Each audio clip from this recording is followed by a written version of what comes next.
on over, if you don't have any power to one of your particular outlets, how to search for it in your sub-panel breaker box. So right here we have our sub-panel breaker box. Everything's labeled here. We have our kitchen outlet. This is for our furnace. And then we have our plugs and outlets here.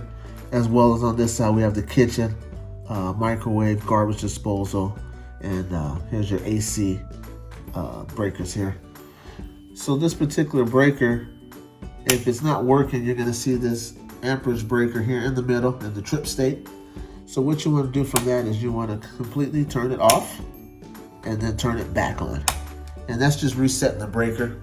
That way it will supply power back to your outlet. Thank you.